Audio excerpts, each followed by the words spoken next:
우리 토비아와 샬롬교회가 함께하는 열린 성경 공부 예수님의 12제자 10번째 이야기입니다. 열심당원 시몬입니다. 열심당원 시몬. 네. 이제 기도하고 시작하겠습니다. 다 같이 기도하겠습니다.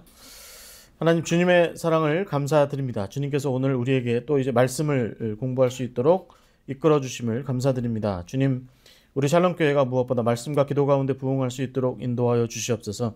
말씀을 묵상하고 말씀을 배우는 가운데 우리가 더 깊어지고 풍성하여져서 주의 말씀 따라서 주의 뜻 따라서 순종하고 결단하고 나아가는데 우리가 주의 제자로 부족함이 없도록 이끌어 주시옵소서. 이제 함께 말씀 나누는 가운데 성령께서 인도하여 주셔서 우리가 주님의 지혜에 동참할 수 있도록 이끌어 주시옵소서. 시작합니다. 마치는 시간까지 온전히 지켜주실 줄 믿고 예수 그리스도의 이름으로 기도하옵나이다. 아멘. 자, 오늘 10번째 이야기입니다. 열심당원 시몬입니다. 열심당원 시몬. 네. 제자 이야기로는 이제 끝이 좀 보입니다. 네. 제자 이야기로는 거의 뭐 좀 끝이 보이고 우리가 요한을 하고 그리고 아마 가룟 유다 하고 그 다음에 마띠아 하고 그 다음에 사도 바울도 제자에 껴주어가지고 좀 함께 나누고 나면 그렇게 하면 이제 12제자 이렇게 마치게 될 것 같은데요. 오늘 이제 10번째입니다. 시몬. 이 사람도 이름 말고는 뭐 특별히 나오는 게 없습니다. 성경 어디를 뒤져봐도 시몬 하면 나오는 데가 없어요. 그래서 오늘도 여전히 이제 저는 대장금 한 글자 가지고 50부작 대하 드라마를 쓰신 분의 마음으로 그 마음으로 시몬 글자 하나 놓고, 네, 시몬이라는 글자 하나 놓고, 그리고 아주 큰 이야기를 좀 함께 해보려고 합니다. 여러분, 이제 그 영어 단어에 오늘 우리가 뭐 오전에도 우리가 그 히브리어 단어를 좀 배웠죠. 뭐 배웠죠, 여러분? 토브. 네, 토브. 네, 그 다음에 키토브 그러면 뭐라고요?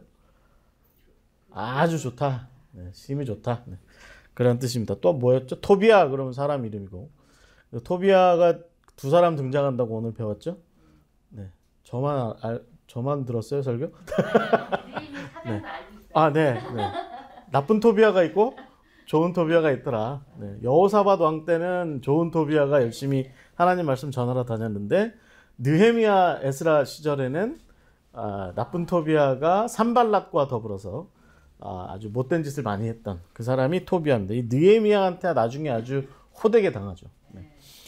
자, 하여튼 뭐 그런 얘기가 있는데 그래서 우리가 오늘 토브라고 하는 단어, 토비아는 여호와의 선하심, 하나님의 선하심 뭐 이런 말이다 배웠죠. 자, 오늘은 오후 성경 공부 때는 좀 영어 단어 하나 배워볼게요. 여러분 옆에 제가 발음교까지 넣어놨는데 radical 네, 이게 발음교 들어 읽으면 이렇습니다. radical 이렇게 읽으면 이제 콩글리시고, 네, radical 이렇게 읽으면 콩글리시고, 영어 발음으로 저는 뭐 발음 좋진 않은데 radical radical 이렇게 읽는 겁니다. 자, 근본적이다, 아주 뭐 철저하다, 그다음에 급진적이고 과격하다. 그래서 radical 그러면 보통 일반적으로 좀 급진적이다라는 표현으로 많이 씁니다. 급진적이다. 그다음에 the radical 하면 뭐 급진주의자, 과격파, 뭐 이런 얘기합니다.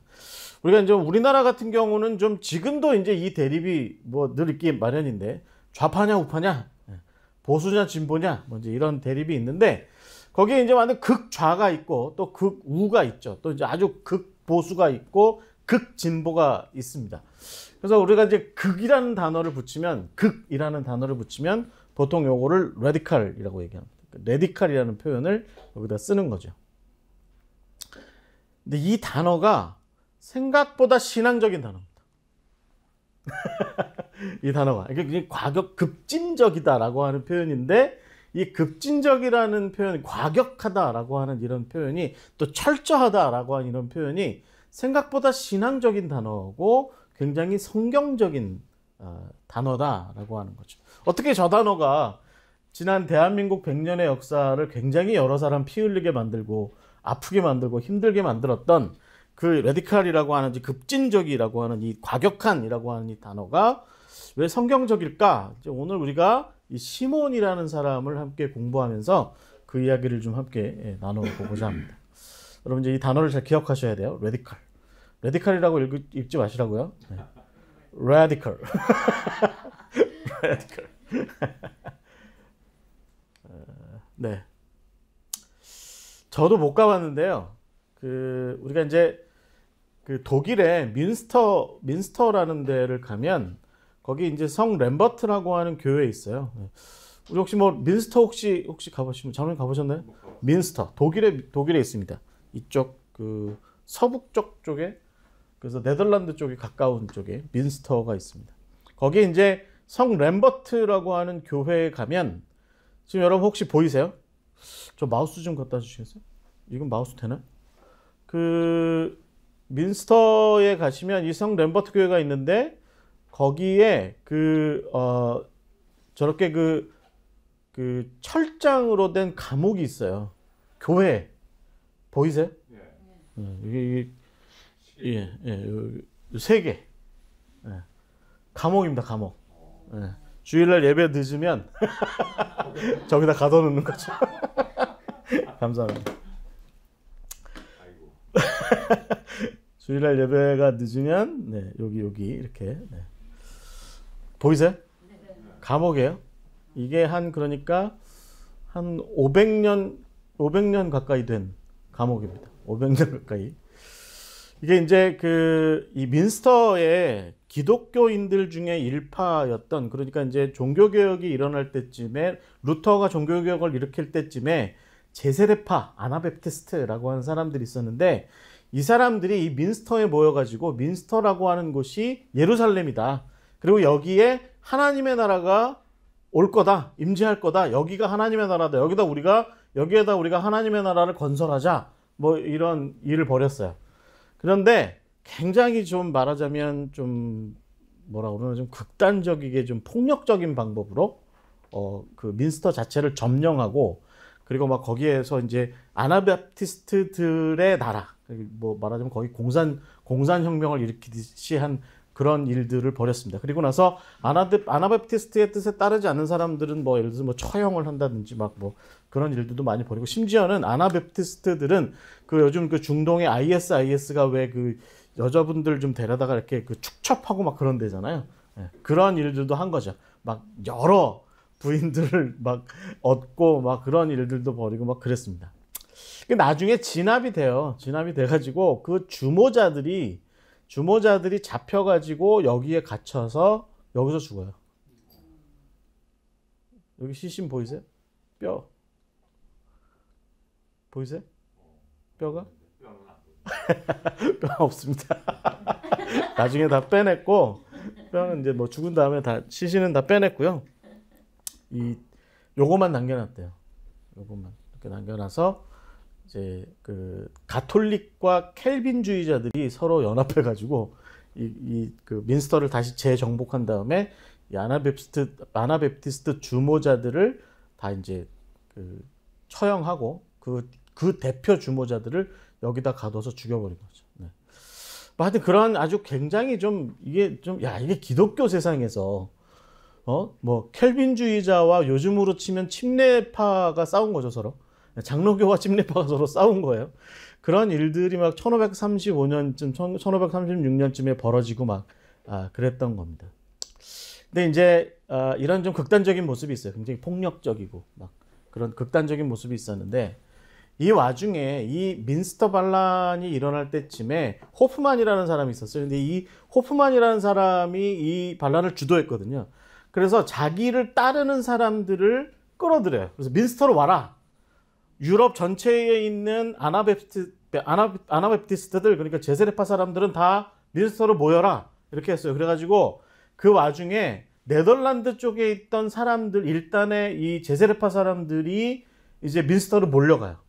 가던 길에 여러분 올데클루스터라고 하는 수도원을 지나쳐 갔는데, 그 수도원에 이제 말하자면 이제 수도사들이 있었겠죠. 그다음에 수도원에 관계된 사람들 다 아마도 굉장히 좀 기도 많이 하고 뭐 이런 경건한 사람들인데, 이 사람들을 모아놓고 너희들도 우리랑 같이 민스터에 가자.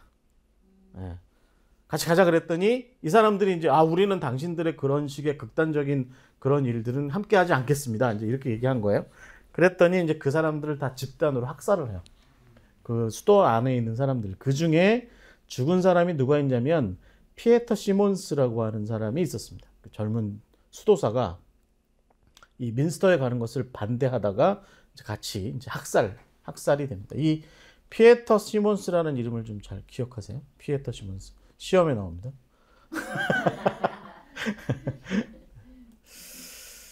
근데 여러분, 이 제세례파 사람들이 이렇게 민스터 같은 데서 1536년에 민스터라는 데를 점령하고서 막 폭동을 일으키고 아주 폭력적인 방식으로 일들을 벌이고 막 여기가 하나님의 나라야. 그런데 우리를 안 따르면 다 죽여버릴 거야. 뭐 이런 식의 행동들을 한 반면에 비슷한 시절에 또 다른 레디칼이 있었던 거죠. 그러니까 그런 어떤 굉장히 폭력적인 레디칼 급진적인 사람들이 있었던 반면에 또 다른 종류의 레디칼 급진적인 사람들이 있었어요. 근데 그들도 제세례파였습니다. 그들도 제세례파예요. 그러니까 이때 당시에 제세례파들이 유럽 전역에 걸쳐서 우리 요즘의 칼빈주의자들, 그러니까 장로교 사람들, 칼빈주의자들과 그 다음에 가톨릭 사람들과 그 다음에 그 봉건 시대의 어떤 영주들, 이 사람들이 연합해서 이 제세례파들을 막 마을마다 찾아다니면서 색출해가지고 다 이제 잡아내고 막 죽이고 뭐 여러분 말도 못하게 이 제세례파들은요 말도 못하게 고문당했습니다. 뭐 예를 들어서 수레바퀴에다가 사람을 묶어놓은 다음에 세 바퀴가 돌아가면 살점을 하나 베내요. 그 다음에 뭐라고 묻냐면 네가 믿는 제세례파의 그 신앙을 버려라. 어떻게 할 거야? 계속 저는 제세례가 맞다고 믿습니다. 이렇게 얘기를 하면 또 수레바퀴를 3번 돌려요. 그 다음에 또 살점을 또 베내. 그리고 그러기를 시청 앞 처형장까지 그렇게 끌고 가는 거예요. 그리고 거기에서 마지막으로 묻고 아니면 회심하지 않겠다. 이렇게 돌아서지 않겠다 얘기하면 거기서 화형하고, 여자들은 대체적으로 화형을 하지 않고 이렇게 목이나 몸을 이렇게 밧줄을 묶어가지고 강에다가 의자에다 묶어가지고 던져버리고 이런 일만 수십만 명이 죽었습니다. 그런데 스위스 산간에서 이제 이 제세례파들이, 스위스가 이제 말하자면 알프스, 우리가 알고 있는 그 하이디 살고 있는 그 숲 속에 들어가면, 숨어 들어가면 못 찾는 거죠. 굉장히 아주 산골짜기니까. 그래서 이제 제세례파 사람들이 숨어서 이제 그 산골짜기에 들어가서 숨어서 살고 있는데, 경치는 너무 좋았겠죠. 경치는 너무 좋은데 거기 숨어서 살고 있는데 이 칼빈주의자들이 쫓아온 거예요. 한 겨울에 쫓아와가지고 그 마을에 들어가서 제세례파들을 색출해내기 시작한 거죠. 그래서 제세례파 사람들이 이제 그 칼빈주의자들한테 잡히지 않으려고 그 밤에 이제 도망쳐 나왔어요. 그래가지고 막 도망쳐다 보니까 앞에 호수가 펼쳐져 있고 이제 이렇게 얼음이 꽝꽝 얼려 있는 호수가 펼쳐져 있는데, 이 제세례파 사람들은 그 마을 사람들이기 때문에 호수를 어디가 꽝꽝 얼어 있는지를 길을 아는 거예요. 이 얼음 길을. 그래가지고 그거 사이사이를 이렇게 막 헤쳐가지고 반대편으로 도망쳐 갔어요. 그런데 켈빈주의자들은 말을 타고 쫓아온 거예요. 그러다가 얼음이 이제 이 호수가 얼음에 꽝꽝 얼려 있는 걸 보고 그냥 말 탄 채로 이제 호수로 뛰어든 거죠. 근데 그 길이 모르죠. 어디가 얼음이 꽝꽝 언데인지 어디가 살얼음판인지 모르는데 말이 그냥 달려가다가 그냥 빠져버린 거예요. 그래서 여러분 이 그림에 보시면 이 칼빈주의자가 이렇게 빠진 겁니다. 물속에 빠졌어요. 그런데 제세례파 사람이 막 도망쳐 가다가 뒤로 돌아보니까 칼빈주의자가 말이랑 같이 물속에 빠진 거죠. 그러니까 두말 안 하고 그냥 고민하지도 않고 뒤돌아서서 다시 와서 지금 보시는 그림대로 그 칼빈주의자를 이렇게 구출해내는 겁니다. 그때 칼빈주의자가 뭐라고 얘기했냐면, 이봐, 도망가. 여보시오, 도망가시오. 당신이 나를 지금 구해주면 나는 당신을 잡아서 시청으로 끌고 가야 돼. 그럼 당신은 죽어. 근데 나를 구해줄 거야? 라고 얘기하자 그때 이 제세례파 사람이 아주 유명한 얘기를 합니다. 예수님께서 그렇게 하라고 하십니다. 예수님께서 나에게 그렇게 하라고 하십니다. 라고 얘기하고, 이 유명한 그림입니다. 이게. 그래서 이 켈빈주의자를 구해주고 잡혀서 끌려가서 화형당해요. 또 다른 극단이죠. 여러분 그러니까 이 레디칼, 극단적이다, 급진적이다라고 하는 말이 한편으로는 굉장히 폭력적이거나 뭐 그런 사람들의 뭐 극좌의 어떤 폭력적 성향, 그것도 우리가 급진적이다라고 이야기를 하지만, 이런 지금 제가 말씀드린 이 제세례파 같은 사람들의 이런 행동, 왜 그렇게 해? 라고 물으면 예수님께서 그렇게 하라고 하시니 내가 그렇게 한다 라고 얘기하는, 그냥 고민도 안 하고 뭐 따져볼 것도 없이 그냥 물에 빠진 당신을 내가 어떻게 두고 그냥 가냐 라고 얘기하고 그냥 가서 그 사람을 구해주는 그런 급진적인 그런 모습도 있다라고 하는 거죠. 여러분, 라오디게아 교회 사람들한테 그 하나님 예수님께서 뭐라고 말씀하세요? 너희들이 차지도 뜨겁지도 않은 미적지근함 가운데 있어서 그게 너희들이 문제야 라고 이렇게 말씀하시잖아요. 그러니까 우리가 이 극단적이다, 좀 급진적이다라고 하는 말에 대해서 한번 좀 깊이 한번 생각을 해볼 필요가 있어요. 우리는 특히 이제 지난 100년여간의 이 대한민국의 역사, 근현대의 역사에서 볼 때 우리에게 이 급진적이다라고 하는 말은 좀 약간 비호감의 언어 중에 하나예요. 우리는 좀 거기에 좀 안 끼어들었으면 하는 생각을 좀 갖게 만들기도 하는데, 그럼에도 불구하고 우리는 오늘은 한번 좀 이 급진적이라는 말을 좀 생각을 해볼 필요가 있을 것 같아요. 이런 제세례파 운동에, 아까 제가 이 제세례파 이야기를 좀 정리해 보자면, 아까 여러분 피에터 시몬스 있죠? 피에터 시몬스, 올데 클루스터라고 하는 수도원에서 학살당한 수도사, 그 형이 누구냐면 메노 시몬스라고 합니다. 메노 시몬스. 이 사람이 이때 당시에 네덜란드에 있었어요. 그리고서 이 사람이 뭐라고 얘기하냐면, 왜 우리가 예수 그리스도의 사랑을 잘 전하자라고 하는 그런 목적으로 우리 제세례파가 새롭게 결성이 되었는데, 왜 우리가 예수 그리스도의 사랑을 전하지 않고 예수 그리스도의 폭력을 이야기하냐. 민스터 사람들은 잘못된 거다라고 이야기를 하고, 그리고서 비폭력적인 사랑의 모습으로서의 그리스도의 제자도, 이것을 이야기하기 시작한 사람이 바로 이 메노 시몬스고, 이 사람에 의해서 크게 교단화된 것이 메노나이트라고 하는 교단. 여러분 혹시 뭐 우리나라에 메노나이트가 좀 별로 없어요. 근데 미국에 가시면, 미국이나 캐나다 이런 데 가시면 메노나이트들이 종종 다닙니다. 전통적인 옷을 입고 다녀요.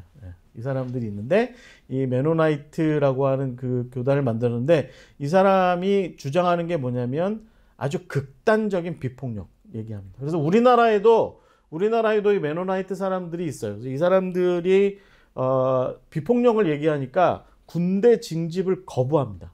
집총을 거부하고, 그러다 보니까 여호와 증인하고 헷갈려. 쟤 여호와 증인 아니야? 이렇게 이제 여호와 증인도 비폭력을 얘기하니까 여호와 증인 아니야라고 얘기하는데 약간 다르죠.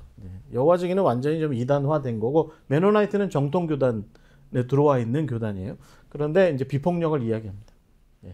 그래서 이제 이런 양극단이 있을 수 있다. 아주 폭력적인 것도 우리가 극단적인 어떤 한 모습이라고 얘기한다면, 이런 아주 비폭력적인 사랑을 앞세우는 그런 모습도 또 하나의 어떤 극단, 급진, 이렇게 얘기할 수 있는데, 이 양극단이 한 사람에게서 나타났던 그런 사건이 12제자 가운데 있었다는 거죠. 누구냐면 바로 열심당원 시몬입니다. 예수님의 제자 중에 이제 10번째 제자 열심당원 시몬입니다.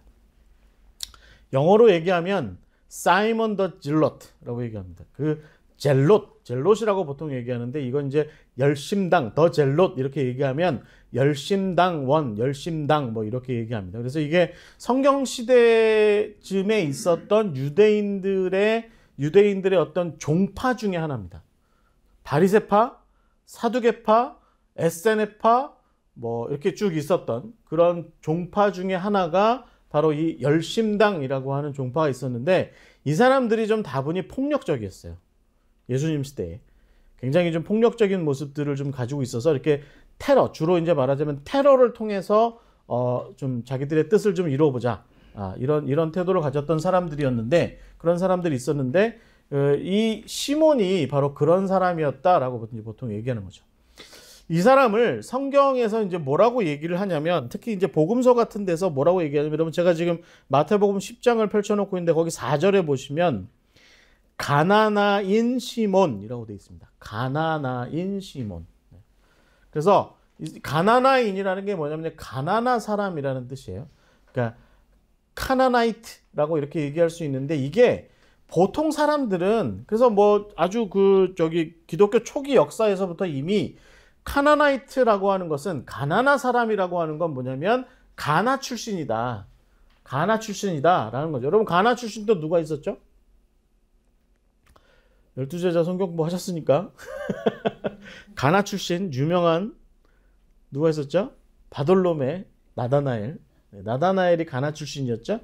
그래서 이제 이 시몬도 가나 출신 아니었냐라고 하는 얘기를 합니다. 그런데 사실은 이 가나나인이라고 하는 이 표현은 조금 더 깊은 의미가 있다라고 얘기를 하는 게 이제 여러 주석가들의 해석이에요. 뭐냐면 카나라고 하는 단어, 카나. 이 카나라고 하는 단어가 뭐냐면 질투? 뭐 이런 뜻입니다. 오늘 히브리어 많이 배우시네.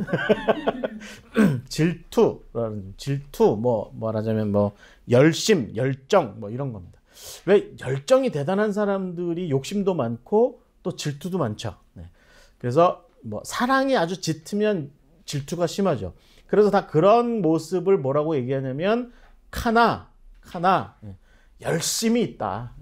열심이 있다. 성경에 열심이 있다라고 하는 표현이 보통 이제 카나인데 이 카나가 열정이 있다, 열심이 있다라는 뜻이라면 카나임 그러면 열정의 사람이라는 뜻입니다. 그래서 이 카나라고 하는 이 말에서 카나나라고 하는 표현도 왔다라고 이렇게 얘기를 해요. 카나나도 왔다. 그러니까 가나나인 시몬이라고 이렇게 얘기를 하는 건 뭐냐면 열정의 사람 시몬이라는 뜻이 되는 거죠. 열정의 사람 시몬. 그러니까 이제 이런 썰이 있다는 겁니다. 그래서 시몬 더 젤롯이라고 이렇게 표현하는. 그러니까 열심당에 속해 있는 열심을 내는 사람들끼리 모이는 그 열심당에 소속된 시몬이라고 하는 표현을 우리가 이렇게 쓰는 이유가 뭐냐면 영어 성경에도 다 시몬 더 젤롯이라고 이렇게 표현되어 있는 이유가 뭐냐면 그가 가나나 사람이라고 하는 표현으로 성경은 기록하고 있기 때문에 이 가나나가 열심히 있다, 열심히 있는 사람이라는 뜻을 갖고 있기 때문에 그렇다는 겁니다. 그래서 이 카나라고 하는 표현에서 헬라어의 젤로테스라고 하는 말이 나왔고 말하자면 이제 질투, 열심, 열정 뭐 이런 게 나왔고 그 다음에 그것은 이제 영어에 이제 여러분 그 영어 표현에 질투하는 뭐 이런 표현이 뭐예요? 젤러스라는 표현이죠. 젤러스. 그러니까 젤러스가 이 젤롯, 그러니까 열심 있는 사람 뭐 이런 것에서 왔다는 겁니다. 그래서 이 시몬이라고 하는 이 열심당원 시몬이라고 하는 것이 이제 이 사람의 이름에 이런 뜻이 있다라고 하는 거죠. 이제 늘 그렇듯이 우리가 이제 제자 공부하면서 뒷부분에 가면 제자들의 정체가 모호하니까 그 사람이 누군지에 대해서 좀 밝혀보자라고 하는 걸 좀 얘기하죠. 오늘도 좀 그런 얘기를 좀 먼저 해보면 이 시몬, 열심당원 시몬은 일단 시몬 베드로와는 좀 구별이 돼요. 그렇죠? 시몬 베드로. 예수님께서 바요나 시몬아, 그러니까 요나의 아들 시몬아, 뭐 이렇게 말씀들을 많이 하셨지만 그 예수님께서 베드로를 지칭해서 하는 시몬에는 성경은 항상 시몬 베드로라는 표현을 같이 붙여서 얘기합니다. 왜 시몬 베드로 하냐면 이 가나나인 시몬과 구별하기 위해서도 이 시몬과 구별하려고 하는 목적에서도 이 시몬 베드로는 이렇게 시몬 베드로가 이제 시몬과 베드로가 같이 쓰이는 경우가 많이 있다라고 하는 거죠. 여러분 그 유다 다데오도 마찬가지라고 제가 말씀드렸죠. 여러 다른 유다가 많이 있어서 그걸 좀 구별하려고 유다 다데오 구별했다 이렇게 얘기했죠. 그런데 로마 가톨릭에서는 이 사람을 예루살렘의 시몬이라는 사람이 있었어요. 예루살렘의 시몬이라고 불리는 사람. 이 사람과 동일시해요.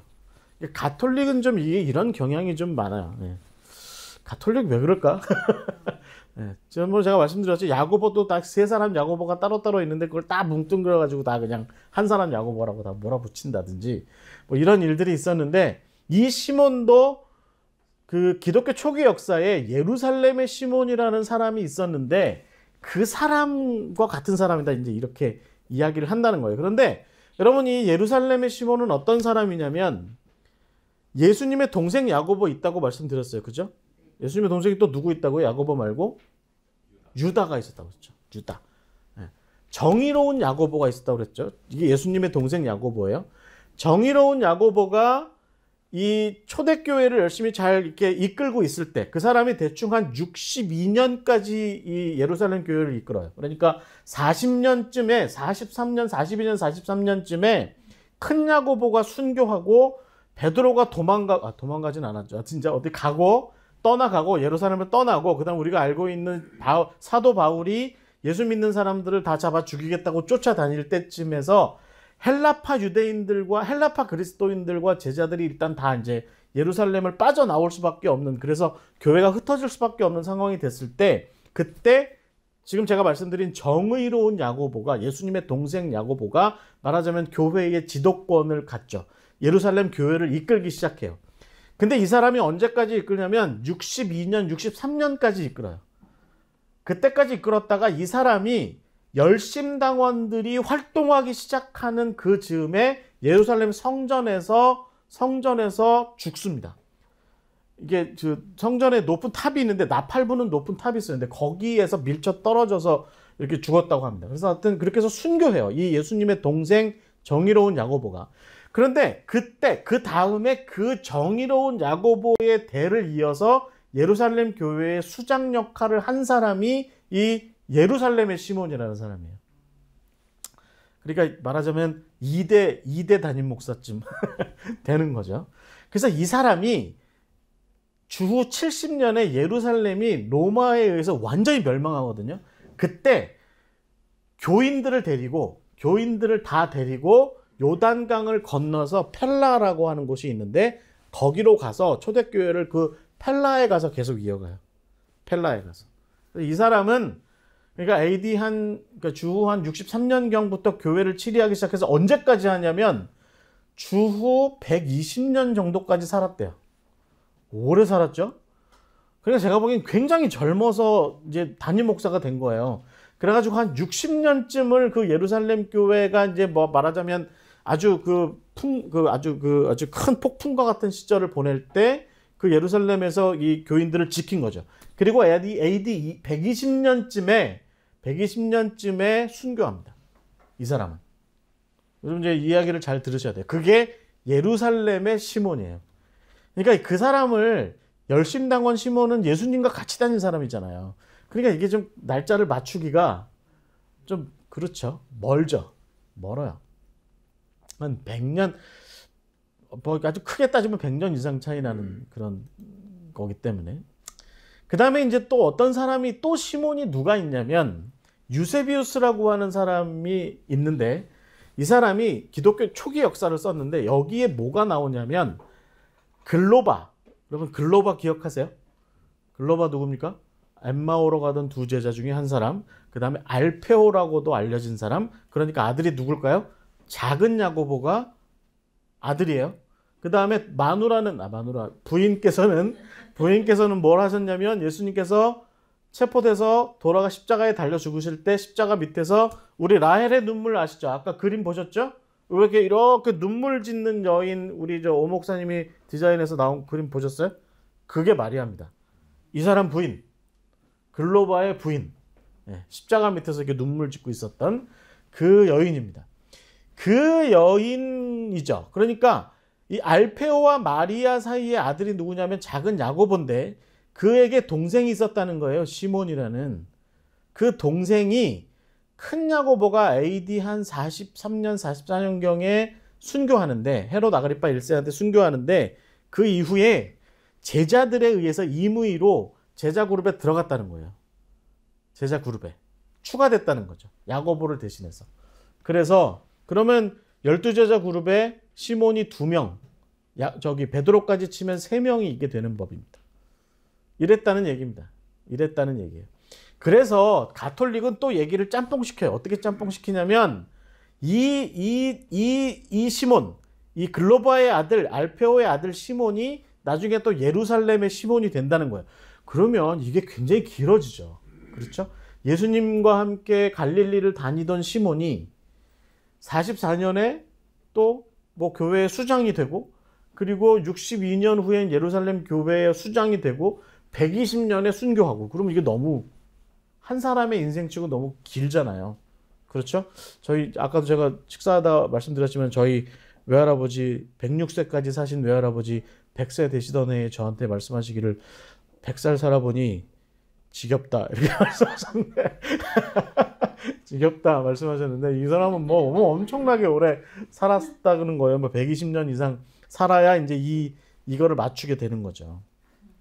그러니까 예루살렘의 시몬이 있고 그 다음에 글로바의 아들 시몬이 있는데 이 사람들이 혹시 열심당원 시몬이냐라고 하는 이야기를 하자면 얘기가 좀 길어진다는 겁니다. 그러니까 뭐 거의 예수님과 같이 다니던 30년부터 120년까지 거의 90년 동안을 이 사람은 뭔가를 계속 하고 다녔던 사람라고 이렇게 얘기를 하자면 이게 좀 얘기가 길고 연대를 맞추기가 쉽지 않다라고 하는 겁니다. 그래서 이제 어쨌든 저희는 로마 가톨릭이 아니니까 제가 로마 가톨릭의 신부면 그래서 신부로서 여러분들한테 성경 공부를 하는 거면 제가 어떻게든지 이 90년이나 되는 이 역사의 시간의 진폭을 맞춰서 그 사람이 그 사람이에요 라고 그렇게 강변하가면서 성경 공부를 하고 뭐 그렇게 하겠죠. 그런데 저는 이제 그렇게 하지 않겠습니다. 그건 가톨릭 얘기고 저는 우리가 지금 오늘 다루는 예수님의 제자인 열심당원 시몬은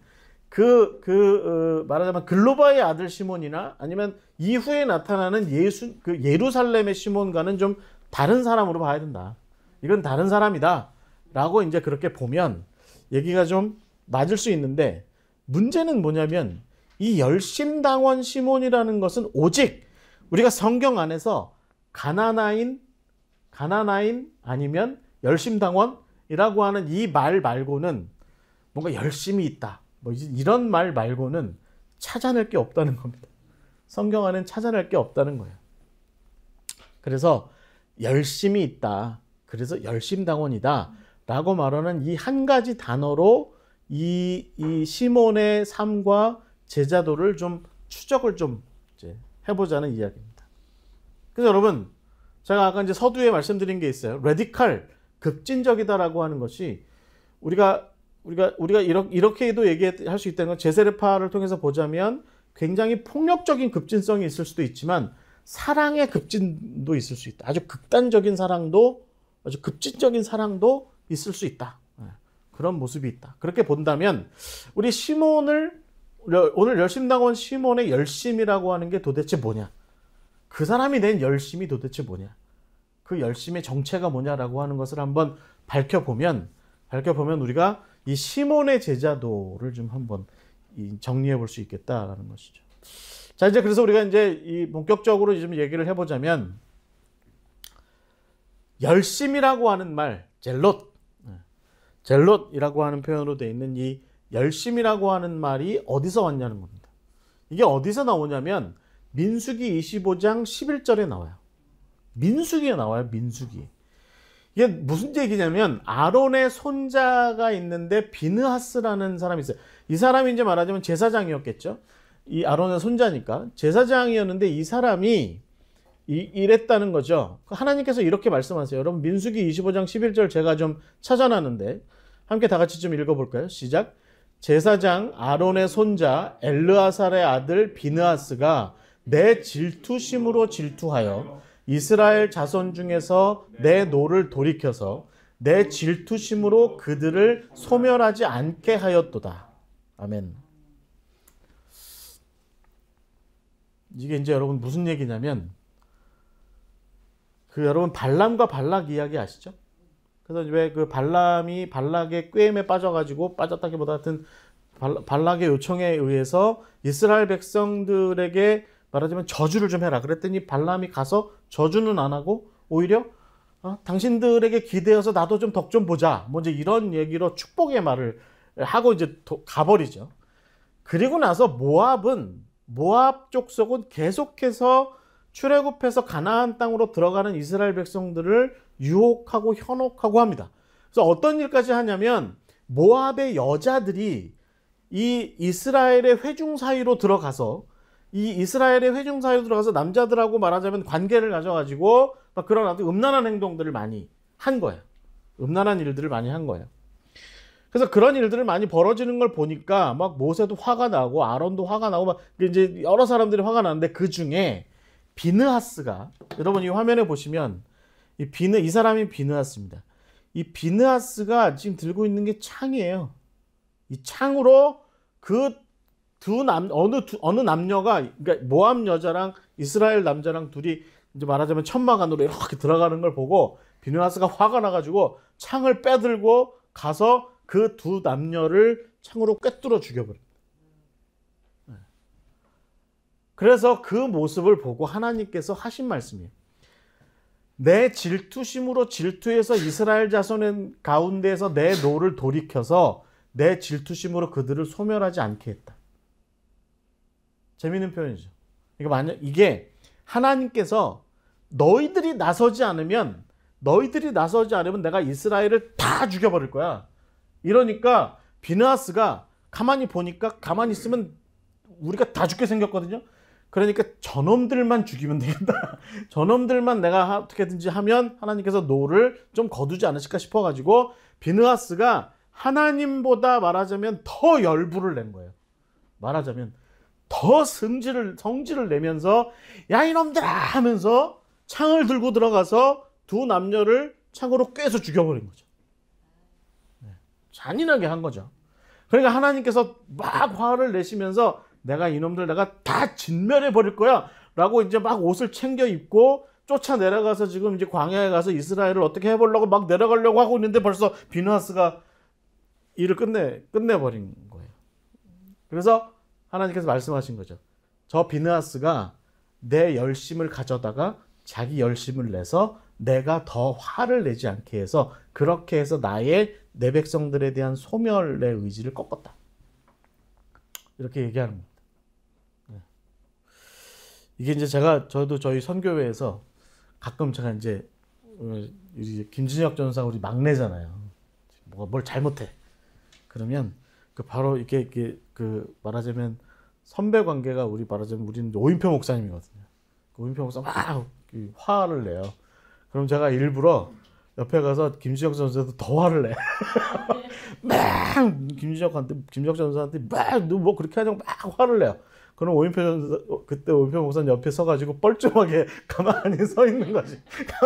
내가 화를 내려고 왜 그러는 거예요? 그러고서 나는 이제 돌이켜 나와가지고 김지혁 전사를 데리고 저쪽 구석으로 데려가서 이제 이 정도로 끝날 거야. 이제 넘어가는 거죠. 이게 열심입니다. 열심. 그러니까 하나님을 바라보고 하나님께서 지금 저렇게 어떤 열심의 맹렬함이 있는데 그 맹렬함이 너무 맹렬하니까 자칫 그게 화로 당신의 백성들과 피조물들에게 화로 임할 수도 있겠다 싶으니까 비느하스가 나서서 대신해서 그 열정을 이제 더 이렇게 요란스럽게 부리는 모습이 바로 이 이야기가 되는 겁니다. 그래서 여러분 여기에서 나오는 이 질투심이라고 하는 여기 이 표현, 여러분 이 성경의 민수기 25장 11절에 이 질투심이라고 하는 이 표현이 뭐라냐면 카나입니다. 카나. 아까 우리 가나나인의 카나라고 하는 그 표현에서 이렇게 오게 된 거죠. 그래서 나중에 포로에서 돌아온 유대인들이 말하자면 마카비 운동 같은 그런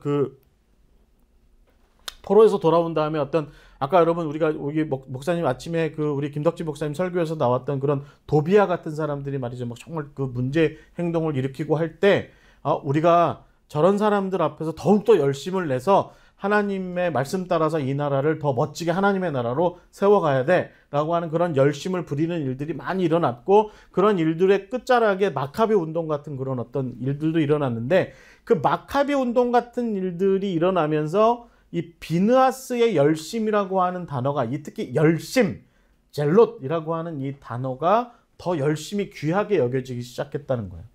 그래가지고 예수님 시절쯤 그러니까 세례 요한이나 예수님께서 활동을 시작할 쯤 돼서는 이 열심이라는 단어가 굉장히 종교적인 특심으로 사용되게 됩니다. 그래서 예를 들면 율법 준수를 하는데 열심을 낸다든지 그 다음에 어떤 우리 삶의 자리 주변에서 부정한 것들을 다 근절한다든지 아니면 어떤 성전이나 그 유대 땅 내에서 유대인들이 살아가는 삶의 영역으로서의 유대 땅 내에서 혹은 뭐 갈릴리 내에서 부정한 것들을 축출하는 것에 뭐 열심을 낸다든지, 그 다음에 성전을 정결하게 하고 성전에서 죄인이나 이방인들을 축출하는 일에 열심을 낸다든지, 또 뭐 거룩한 예물을 열심히 드린다든지, 뭐 이런 일에 열심을 내는 일들에 이게 많이 사용이 됐다는 겁니다.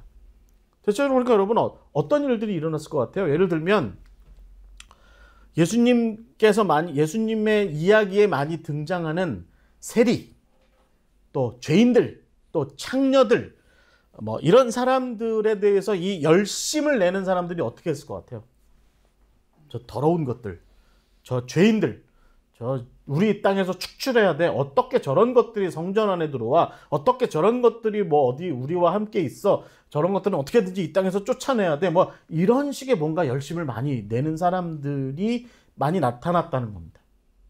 그리고 그런 것들을 특히 그러니까 뭐 이런 사람들이 예를 들면 로마 사람들을 이 땅에서 몰아내야 된다. 라든지 뭐 그다음에 친로마적인 행동을 하는, 우리로 치면 친일파 같은 행동을 하는 그런 사람들을 이 땅에서 몰아내야 된다든지, 그런 것들을 위해서 우리가 열심을 내야 된다든지. 그럼 그 열심을 어떻게 내? 폭력적인 방법으로 하는 겁니다. 폭력적인 방법으로. 그러니까 말하자면 뭐 테러를 일으키기도 하고 뭐 그런 일들을 벌이기도 한 거죠. 그러니까 당연히 여러분, 우리가 어떻게 알고 있어요? 예수님께서 잡혀서 돌아가실 때 좌편과 우편 강도를 우리가 보통 도적이라고 얘기를 하지만 그들은 도적이 아니라는 겁니다. 우리가 알고 있는 그런 좀도둑들이 아니라는 거예요. 그들은 이런 열심이 있었던 사람들이었다는 거예요. 이런 열심이 있었던 사람들. 그래서 그 유대 땅 가운데에서, 갈릴리 가운데에서, 예루살렘 가운데에서, 성전 가운데에서 하나님 보시기에 하나님께서 화를 내실 만한, 그 비느하스 앞에서 그랬던 것처럼 화를 내실 만한 그런 부정한 것들, 부정한 사람들, 부정한 존재들을 이 땅에서 몰아내는 일이 우리 일이야. 그러니까 그들을 죽여도 상관없어. 그들을 어떤 폭력적인 방법으로 내쫓아도 상관없어. 라고 하는 생각을 품는 사람들이 나타나기 시작했는데, 그 사람들이 보통 열심당원이라고 나중에 불리기 시작했다는 거예요. 그런 사람들이. 그래서 여러분, 절대로 예수님 좌편과 우편 강도가 우리가 알고 있는 보통 그런 식의 범죄, 뭐 사람을 죽이기도 했죠. 그리고 또 물건도 뺏기도 했어요. 하지만 우리가 알고 있는 그런 식의 물건 뺏기가 아니라, 뒷골목에서 괜히 지나가는 행인 뺏은 게 아니라 로마 관원들 것을 빼앗았다든지, 아니면 친로마파 사람들이 어떤 시골길 걸어갈 때 잡아가지고 패고서 물건 뺏었다든지, 그래서 그런 것들을 뭐 의적 홍길동처럼, 장길산처럼 이렇게 가난한 사람들한테 뭐 나눠줬다든지, 이런 일들도 했다는 겁니다. 근데 문제는 어떻겠습니까? 만약에 뭐 예를 들어서 우리 오인표 목사님이 그런 의적 같은 그런 일들을 해요. 그러면 그러다가 어느 날 갑자기 예를 들어서 막달라 같은 마을에 나타나. 그러면 처음엔 사람들이 어떻겠어요? 우리 홍길동님 오셨다가 너무너무 좋아하지 않았을까요? 그런데 이 양반이 와서 내가 정말 잘하는 거지?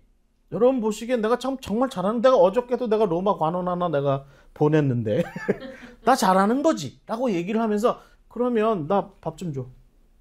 야, 내가 돈벌이는 못하잖아. 그러니까 너네들이 나 먹여 살려야지.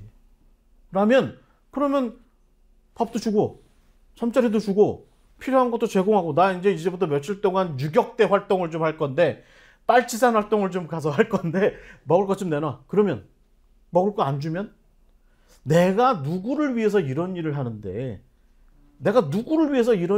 당신들이 지금 나한테 이렇게 하면 안 되지. 당신도 그러면 로마 편이야? 이렇게 얘기하기 시작했다는 거죠. 우리나라 옛날에 저 지리산 근처에 사신 분들이 빨치산에 계신 분들한테 이런 거 많이 어려움 겪으셨대잖아요. 이런 일들이 많이 벌어졌다는 겁니다. 그러니까 여러분, 원래는 이런 열심이라고 하는 것이 뭐냐면, 원래는 말하자면 바시딤이라고 하는 이름으로, 혹은 예를 들어서 바리새파, 이런 사람들의 열심이 있었어요. 그러니까 그건 뭐냐면 그냥 말씀에 열심이고, 말씀을 해석하는 일에 열심이고, 또 말씀대로 살아가는 일에 열심이 있고 그랬는데, 그런 것들이 조금 극단적으로 치닫기 시작하니까, 여러분 지금 화면에 보시는 것처럼 이후에는 열심당원이라고도 이 사람들도 뭐 들고 있어요? 몽둥이, 뭐 헤이트 스피치 하는 그런 무슨 뭐 팻말, 그 다음에 뭐 로마 고홈 뭐 이런 것, 그 다음에 뭐 칼 들고 있고 뭐, 그렇죠. 그전에는 열심히 그냥 이렇게 성경 많이 읽고 기도 많이 하고 뭐 이런 거였는데, 이게 점점 발전하니까 이런 식으로 흘러가기 시작한 거죠. 이런 식으로. 그래서 실제로 예수님 시절이 되면 예수님 시절이 되면 특히 갈릴리가 이런 예수님, 그러니까 성경의 표현에도 요런 식의 열심당 도적들의 소굴이었다는 거예요. 갈릴리가. 이런 사람들이 되게 많았다는 거예요. 우리로 치면 저기 어디 어디요 저기 뭐 하만 한평 아니요 전라도 밑에 뭐 구례 뭐 이런데 그런데 가면 다 공산당이었다고 뭐. 그런 얘기하죠. 그래서 우리나라 여러분 한국 전쟁 때 그 거창 같은 데서는 뭐 엄청나게 많은 양민들이 저기 국군에 의해서 학살당하고 막 그러잖아요. 그런 일들이 갈릴리가 그런 곳이었다는 겁니다. 그래서 실제로 갈릴리에 유다라는 사람이 반란을 일으켜요. 예수님 태어나시기 한 몇 년 전에, 예수님 태어나시고 한 몇 년 후에 반란을 일으켜요. 그래서 우리 장로님도 한번 말씀하셨던 세포리스라고 하는 로마의 도시, 그러니까 나사렛에서 한 2-3km, 4km 정도 떨어진 곳인데 거기에 있는 로마식의 도시가 하나 있었는데 거기를 점령합니다. 거기를 점령해요. 그래서 독립을 막 선포해요. 우리가 로마로부터 독립했다. 물론 나중에 다 진압당합니다. 누구한테 진압당하냐면 헤롯한테 진압당해요. 그래서 헤롯이 이때 당시에 세포리스를 점령했던 유다를 따랐던 사람들을 전부 갈릴리의 가도에다가 십자가에다 못 박아 죽여요. 그래서 길이 빼곡히 그들의 십자가로 꽉 찼었대요. 그러니까 헤롯이 갈릴리 사람들한테 이때부터 이제 뭐 아주 나쁜 놈으로 욕을 좀 먹은 거죠. 그런데 이때 반란을 주도했던 유다가 그 나름대로의 가르침을 만들어요. 그래가지고 종파를 만듭니다. 일종의 종파. 그래가지고 우리는 사두개파도 아니고 우리는 바리새파도 아니고 그렇다고 우리는 에세네나 쿰란파도 아니고 우리는 젤롯파야 라고 얘기하는 식의 그런 가르침을 만들어서 자기만의 종파를 형성하고 그 유다의 종파를 따르는 사람들이 생기기 시작합니다. 그런데 이게 이제 예수님께서 다니셨을 법했던 한 30년, 주후 30년 경쯤에는 아직 이게 어떤 모양새를 갖추진 않았어요. 근데 이 사람들이 나중에 40년쯤 됐을 때 예수님께서 돌아가시고 한 10년 정도 흐른 다음에 시카리라고 하는 사람들로 돌아다닙니다. 시카리가 무슨 뜻이냐면 칼을 품고 다니는 사람들이라는 뜻이에요. 그러니까 말하자면 대로마 항전의 테러 행위를 대놓고 했다는 얘기죠. 이때부터. 그리고 이 사람들 중에 유다의 손자, 그러니까 앞서 여러분 반란을 일으켰던 갈릴리의 유다의 손자인 무나헴이 나중에 AD 60년경에 열심당이라는 당을 만들어요. 파를 만들어요. 그래가지고 이 사람들이 예루살렘을 차지합니다. 이 사람들이. 그래서 로마에 대해서 아주 극단적인 행동을 취하기 시작했고 그게 결국은 로마를 자극했고 그래서 로마가 결국은 여러분 베스파시아누스 황제나 티투스 황제 시절에 AD 70년에 로마가 그러니까 예루살렘이 멸망하게 되는 결정적인 일이 이때 일어나요. 왜 이 이야기를 제가 이렇게 열심히 하냐면 열심당이라는 말은 예수님께서 돌아가시고 30년 후에 생긴 말이라는 거예요. 그러니까 열심당 시몬, 여기 나오는 열심당원 시몬이라고 하는 이 표현은 사실은 예수님 돌아가시고 나서 30년도 더 지난 다음에 나온 표현이라는 거죠. 근데 성경에 보면 열심당원 시몬이라고 나와요. 왜 그럴까요? 결국에는 우리가 정리를 해보자면 이 열심당원 시몬은 갈릴리에서 유다의 가르침을 따르면서 폭력적인 테러에 간간히 참여를 좀 하다가 그러다가 예수님을 만나서 제자가 되고 그리고 나서 그의 이름 앞에 붙은 열심당원이라는 이 표현은 나중에 성경이 기록되던 시절은 열심당이 실제로 활동하던 시절인 거죠. 그러니까 여러분 마태복음, 마가복음, 누가복음 AD 한 60년경에 만들어집니다. 그러니까 그때쯤에는 이 열심당이라는 이름이 회자되기 시작할 시점이에요. 그러니까 이 성경을 읽는 사람들한테 그때 당시 예수님의 이 성경 복음서를 읽는 사람들한테 야 요즘 많이 그 열심당이라는 사람들 있잖아. 그 사람들의 조상격이 이 시몬이야. 그 사람들의 조상격에 이 시몬이 있는데 이 시몬이 열심당의 길을 가지 않고 예수의 길을 갔어 라고 이렇게 이야기를 하고 설명을 하느라고 한 거죠. 여러분 성경에 이런 표현이 또 어디에도 나와요? 아브라함이 어디로부터 나왔대요? 갈대아 우르로부터 나왔대잖아요. 근데 여러분 갈대아라는 표현은 아브라함 시절에는 없던 표현이거든요. 아브라함 시절에는 우르는 있었어도 갈대아는 없었어요. 근데 왜 갈대아라는 말을 썼을까요? 한참 후에 성경을 읽는 사람들에게 익숙한 지명이 우르보다는 갈대아였던 거죠. 갈대아가 거기야. 너네가 지금 알고 있는 갈대아가 옛날에 아브라함이 태어나고 자란 곳이야. 이렇게 얘기하기 위해서 설명하기 위해서 덧붙인 것처럼 이 열심당원 시몬도 예수님 시절에 열심당이라는 게 있지는 않았어요. 그렇지만 나중에 생기는 그 열심당원의 행태의 조상격이 되는 사람, 폭력의 시족격이 되는 사람이, 폭력적인 어떤 사회 변화를 일으키려고 했던 시족격이 된 사람이 바로 이 시몬이야. 그 사람이 이 사람이야, 이 사람. 이렇게 얘기하려고 성경이 그렇게 사용했다는 거죠. 여러분, 우리 샬롬교회 성도 여러분께서는 어디 가서 성경 공부하다가 누가 이 얘기를 하면 열심당이 예수님 시절에 있었다. 그럼 뭐라고 대답해야 돼요? 그거 없었어요. 없었다고 얘기를 해야 돼요. 그냥 그 시족격의 어떤 아직 뭐가 이렇게 형성되기 전에 그런 활동을 하던 사람이 갈릴리에 있었는데 그 중에 한 사람이 시몬이었다. 이제 이렇게 얘기하는 거죠. 중요한 포인트는 뭡니까? 시몬은 기본적으로 폭력을 사용할 줄 알았던 사람이었다는 거죠. 늘 품에 칼 차고 다니고, 그 다음에 그 칼을 실제로 뽑아서 쓸 줄 알았던 사람이 시몬이었다는 겁니다. 여러분, 이 칼 좀 쓸 줄 알면 어떻게 해요? 옛날에 저 고등학교 때 제 친구 중에 어디 가서 복싱을 좀 배우더니 주먹 좀 쓸 줄 안다고 이제 주먹을 여기저기 날리기 시작하는 거죠. 야, 내 펀치 좀 한번 맞아볼래? 뭐 이러면서 그냥 이렇게 써먹는 거예요. 그러다가 제 친구 중에 하나 정말 짱이 하나 있었는데 그 친구한테 한 대 맞고 나가 떨어졌는데, 이제 이 시몬도 그런 거죠. 예수님께서 만약에 야, 시몬, 네가 가서 좀 해결해 하면 시몬은 칼빼 들고 가서 바로 해결할 수 있는 뭔가 준비가 된 사람, 폭력을 사용할 수 있는 준비가 된 사람, 그리고 무엇보다 그 폭력의 정당성을 분명하게 갖고 있었던 사람이 바로 시몬이었다는 거죠. 그러니까 시몬은 말하자면 내가 지금 사용하는 이 폭력은 정당한 거야. 여호와의 열심에 근거한 거야. 하나님께서 나한테 그렇게 하라고 시키신 거고, 내가 이렇게 함으로써 우리 땅 가운데, 우리의 성전 가운데, 우리가 살아가는 것 가운데 온갖 부정하고 더럽고 추한 것들이 다 사라질 수 있어. 그러니 내 폭력은 정당해 라고 생각했던 사람이 바로 이 시몬이었다는 거죠. 근데 이 시몬이 결국 우리가 성경을 통해서 알 수 있는 건 변화했다는 겁니다. 왜냐하면 여러분, 당장 이야기 하나가 뭐냐면 마태의 이야기입니다. 예수님께서 우리 마태 배웠죠. 마태를 부르시고 나서 이 세리, 죄인의 목록에 들어갔던 사람이 세리였잖아요.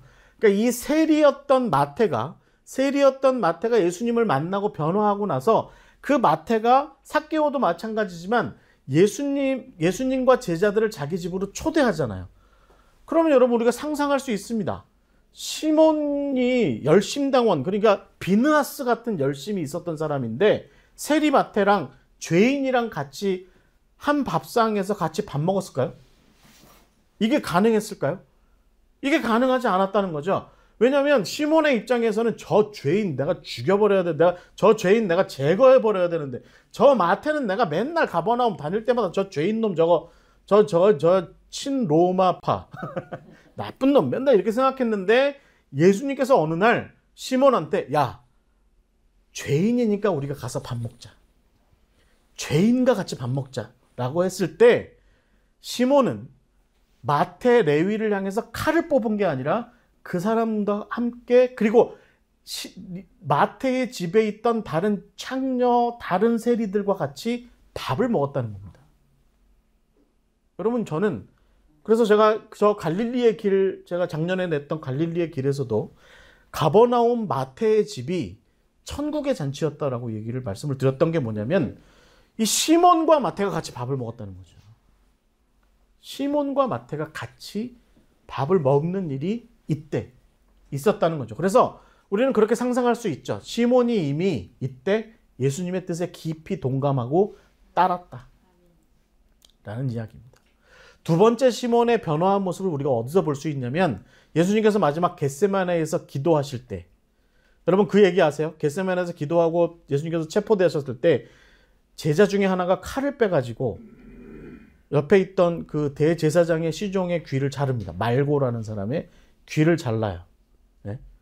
근데 우리는 예수님의 제자 중에 칼을 잘 쓰는 사람, 그러니까 그런 예수님 내 스승인 예수님이 지금 체포돼서 끌려가는 와중이니까 저런 일이 일어나면 안 되는데 그래가지고 재빨리 칼을 뽑아서 그 칼을 멋지게 사용할 수 있는 사람을 한 사람 알죠? 누구냐면 열심당원 시몬이에요. 그런데 여러분, 시몬은 이때 그 칼을 쓰지 않았다는 겁니다. 이 이야기를 보세요. 한번 읽어볼까요? 요한복음 18장 10절 함께 읽어볼게요. 시작. 이에 시몬 베드로가 칼을 가졌는데 그것을 빼어서 대제사장의 종을 쳐서 오른편 귀를 베어버리니 그 종의 이름은 말고라. 누가 칼 뺐다고요? 시몬인데 열심당원 시몬이 아니라 베드로 시몬이 뺀 거죠, 칼은. 그래서 칼 쓸 줄 모르는 사람이 괜히 칼 날리니까 남의 귀나 자른 거지. 남의 귀나 자른. 열심당원 시몬이 빼서 칼을 썼으면 목을 뱉겠죠. 그렇죠. 칼 잘 쓰는 사람이었을 테니까, 칼을 쓰는 법을 배웠을 테니까 목을 뱉겠죠. 그런데 칼 잘 못 쓰는 맨날 칼이라고는 폼으로만 차고 다녔던 베드로가 칼을 뽑았으니까 괜히 귀나 자른 거죠. 그러니까 괜히 예수님께서 그냥 귀나 다시 붙여주시고, 목 잘랐으면 목을 붙여주셨을 텐데 귀를 잘라가지고 귀를 붙여주신 거죠. 어찌됐든 이 시몬은, 요한복음 18장에 나오는 이 시몬은 베드로지 열심당원 시몬이 아니라는 겁니다. 그러니까 우리가 여러분 여기에서 우리가 충분히 생각할 수 있는 게 뭐예요? 열심당원 시몬은 아무래도 뭔가 변화가 있었다, 이 사람에게. 폭력과 칼 쓰는 것, 비느하스 같은 여호와의 열심을 앞세우는 걸 좋아했던 사람이었는데, 그것을 거기에 매료되어 있었던 사람인데, 아마도 예수님의 그 길을 따르는 그런 사람으로, 모종의 예수님의 제자의 어떤 훈련 가운데서 이 시몬이 변화가 있었다라고 하는 거죠. 변화가. 나중에 여러분, 이제 시몬은 아프리카 이집트에서 사도로서 사역하다가 유다 다데오랑 만나요. 그리고 나서 수로보니게, 그러니까 그 지금의 레바논 일대에 가서 활동했고, 후에 지금 베이루트로 알려진 곳에서 톱에 잘려서 순교합니다. 근데 여러분, 제가 이 그림이 있어요. 이 그림을 여러분한테 보여드리려다가 그림 자체가 너무 잔인해요. 그래가지고 안 올렸어요. 나중에 한번 찾아보세요. 열심당원 시몬의 순교 찾아보시면 이렇게 사람이 이렇게 거꾸로 매달린 채로 이 사타구니부터 이렇게 무슨 돼지 반 자르듯이 이렇게 잘려서 죽습니다. 그렇게 순교한 사람. 그래서 여러분, 예수님의 제자 중에 뭐 바이올린 키듯이 톱으로 이렇게 노래하려고 톱 들고 다니는 게 아니라 자기가 죽은 도구, 자기가 순교한 도구로서의 톱을 들고 있는 사람이 있습니다. 그 사람이 이 열심당원 시몬이에요. 옛날에는 그런 걸 가지고 누군가를 죽이고 하는 일에 사용했었는데, 이제는 자기가 거기에 죽기까지라도 예수를 위해서 살았던 사람, 그 사람이 바로 열심당원 시몬이었다는 것입니다. 여러분, 제가 이제 앞부분에 제세례파 사람들의 정리를 좀 하자면, 제세례파 사람들의 레디칼, 극단적인, 급진적인 모습에 대해서 얘기하면서 말씀드렸죠. 어떤 레디칼이냐? 그때 당시에 제세례파 사람들도 굉장히 폭력적인 어떤 레디칼이 있었던 반면에 굉장히 사랑 가득한 사랑의 극단으로서의 레디칼도 있었다라고 말씀드린다면, 데이비 플렉 같은 사람이 레디칼이라는 책에서 이런 얘기를 합니다. 당신은 어떤 레디칼이냐? 어떤 모습으로서의 레디컬한 그리스도인이냐?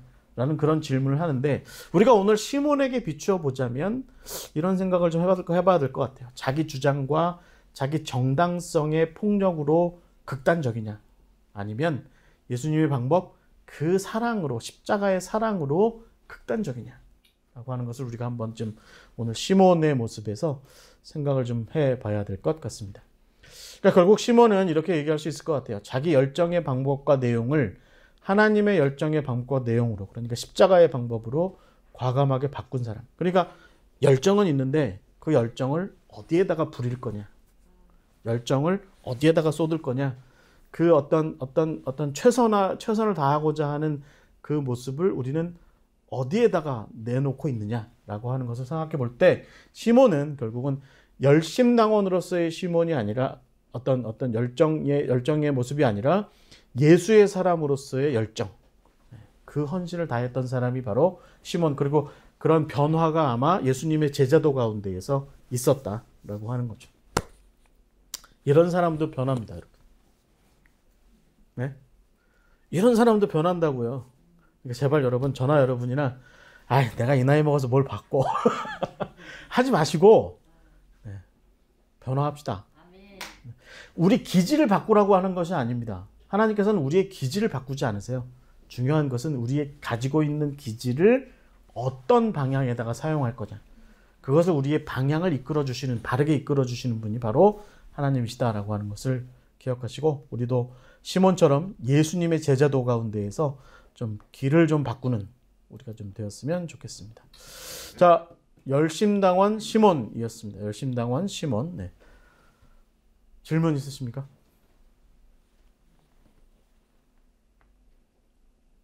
아주 강의가 훌륭해서. 예수님의 동생 시몬하고는 또 다르잖아요. 루포 누구의 아버지 시몬, 구레네 사람 시몬. 구레네 사람 시몬, 네, 다르죠. 네, 또 다르죠. 예수님의 동생도 유다와 야고보, 시몬도 있죠. 요셉. 네, 요셉. 네. 그 시몬하고 또 다른 사람이죠. 네.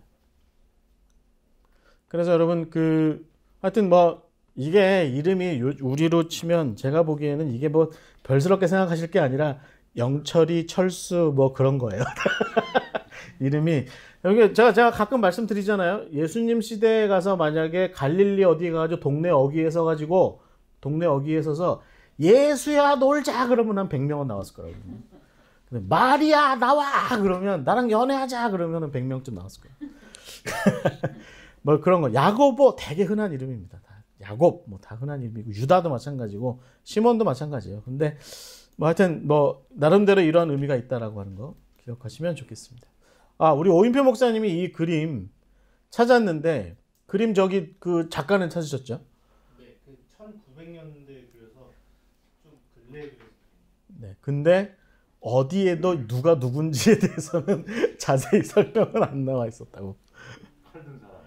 칼 든 사람이 시몬인지 모르겠어요. 이 칼이 아니요, 저 톱인데 이 칼은 다른 의미입니다.